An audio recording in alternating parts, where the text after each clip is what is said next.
Hey everyone, welcome back to the Content Club podcasts. We're at episode number 14 with myself, Tina Calder from Excalibur Press. And so today we are looking at almost a bad word. It's GDPR. And I thought to myself, we have it up on the website, and content creators and writers tend to be getting involved in a lot more multi-skilling these days and doing lots of other bits and pieces around the marketing and of course obviously we've got lots of marketeers and PR people and human resources and all sorts who are all getting involved in content creating. So I thought that maybe it might be a good idea for us to do a little bit of a chat about GDPR.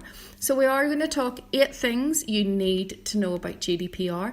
We have this on the website. It's at contentclub.excaliburpress.co.uk. Please do go on and have a look at it.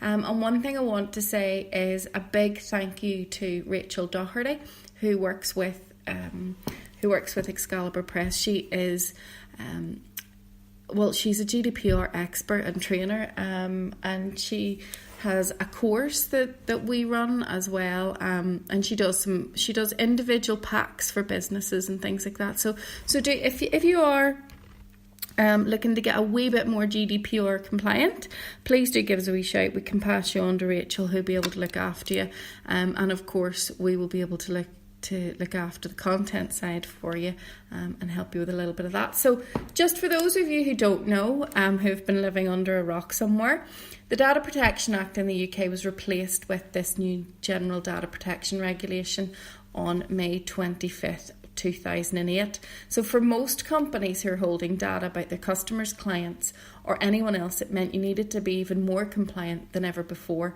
as the legislation introduces tougher fines for non-compliance and gives individuals more say over what companies can do with their personal information. So what I did is I sort of sat down with Rachel and I asked her, to give us maybe 8 things that we really need to know. And by no means is this an exhaustive list. It's certainly extensive, but there is many, many more things that you could be doing with reading up on. So if you have a business operating within the EU, despite what might happen with Brexit, or you're selling to customers in the EU, then this legislation does apply to you.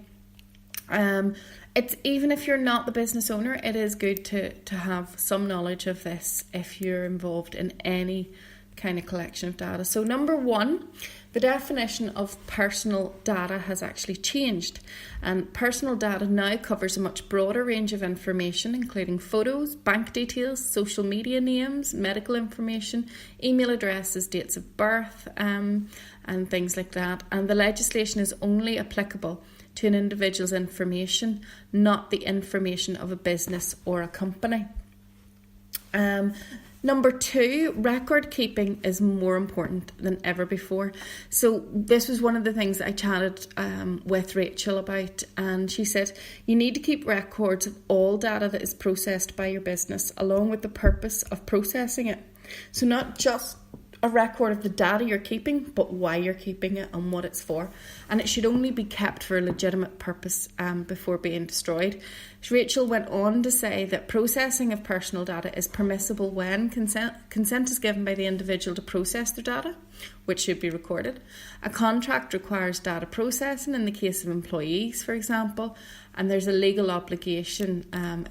It's a vital interest or public interest or a legitimate interest, such as personal information collected for the purposes of marketing. It's all very confusing, but when you read it a few times, it does sink in. So number 3, asking people to opt out is no longer acceptable. So that sort of trick where, you had to opt out instead of opting in? Well, you're not allowed to do that anymore. So when collecting personal details for a marketing email list, for example, it used to be okay to have that pre-ticked box that you would have to remove tick from in order to opt out. That's no longer allowed. You must opt in instead, and where possible, well, actually there should be a double opt-in process. This means individuals have to tick a box to opt into marketing communications and receive confirmation email.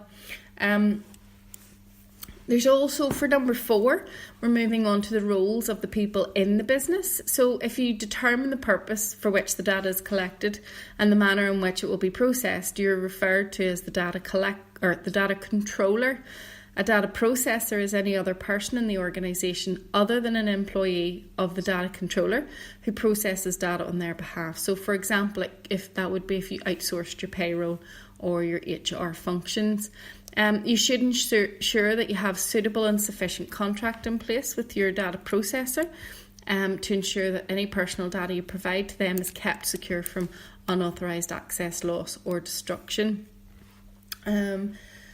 So number 5 is the right to be forgotten. And Rachel said individuals whose personal data you've collected have the right to be forgotten. So if they request for their data to be completely erased, you must comply with the request and inform any other organisations that hold that data, such as your data processors, to delete it also. There also may be certain exemptions where there's a legitimate interest in keeping the records, such as employee information, which is usually held for at least 40 years.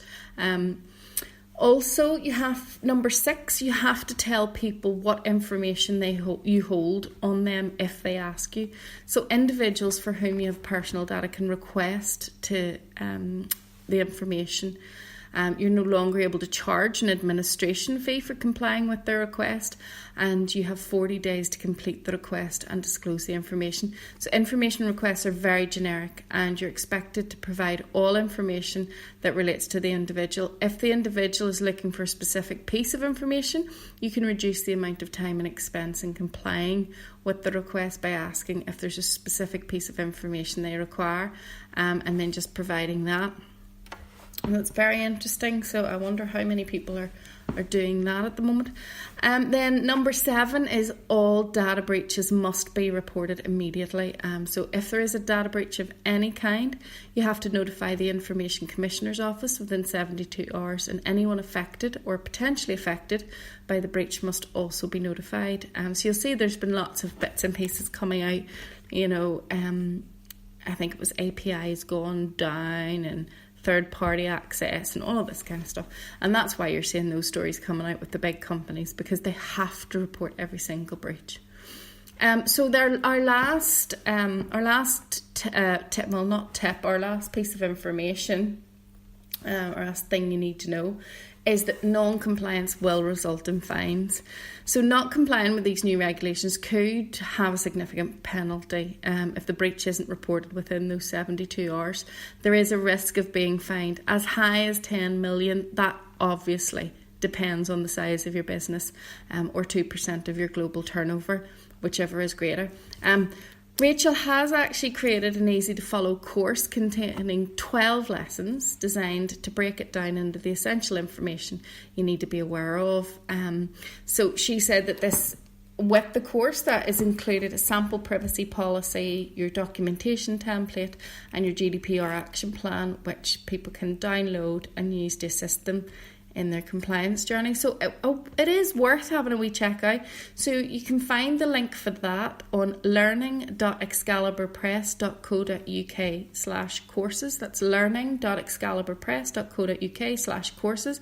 Or you can just go to the Content Club, contentclub.excaliburpress.co.uk, and there will be a link in our GDPR blog post there. So please do get in touch. Let us know if there's anything in particular you think that we should be covering. That's all we've got on GDPR. Phew. It's still really confusing to me. I know bits and pieces and I think I've got it, but I'm not quite sure. But as long as you're doing your best and you're actually being compliant and doing everything you can to be compliant, you should be grand. So anyhow, that's all for me to say now is goodbye, and obviously as always to ask you to connect with us on social. So you can get the Content Club on Facebook, Instagram and Twitter, and you can get myself, Tina Calder, on Twitter, Facebook, Instagram, LinkedIn, you name it, I'm there. And of course you can check out Excalibur Press anytime you need. We are in the middle of doing a new website for Excalibur Press. We're very excited, so we'll be bringing some learnings from that as well over the next few weeks, or the next few episodes. So thank you so much for tuning in, and thank you for all your lovely comments that we're getting via private message and comments on different threads and stuff like that. We're really excited. And we are going to be looking at doing other types of podcasting as well as the year moves on. So please do keep tuning in and do subscribe in whatever platform that you have got to us on. Thanks very much. Bye-bye.